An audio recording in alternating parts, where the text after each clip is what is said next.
Boche gold and diamonds. Buy now pay later. Amrit Bharat പദ്ധതി വഴി നവീകരിച്ച ഷൊർണൂർ റെയിൽവേ സ്റ്റേഷൻ ഒന്നാം ഘട്ട പ്രവൃത്തികൾ പ്രധാനമന്ത്രി നരേന്ദ്രമോദി ഓൺലൈനായി ഉദ്ഘാടനം ചെയ്തു. ഷൊർണൂർ നിലമ്പൂർ പാത വൈദ്യുതീകരണ പ്രവൃത്തികളുടെ ഉദ്ഘാടനവും അദ്ദേഹം നിർവഹിച്ചു.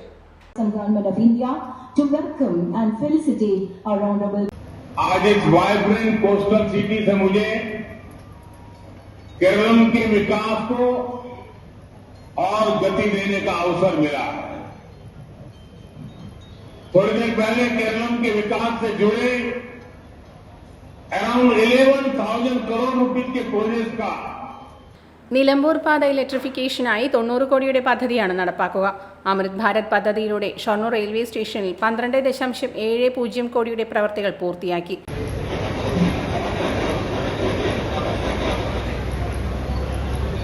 റെയിൽവേ സ്റ്റേഷന്റെ മുഖഛായ മാറ്റുന്ന പ്രവൃത്തികളാണ് നടപ്പാക്കിയത്. 1.5 നൂറ്റാണ്ടിൽ അധികം പഴക്കമുള്ള ഷൊർണൂർ റെയിൽവേ ജംഗ്ഷൻ, ഞാൻ പറയാതെ തന്നെ നിങ്ങൾക്ക് എല്ലാവർക്കും അറിയാം, ഇന്ത്യയിലെ തന്നെ ഏറ്റവും പഴക്കം ചെന്നിട്ടുള്ള പുരാതനമായ ഒരു റെയിൽവേ സ്റ്റേഷനാണ്.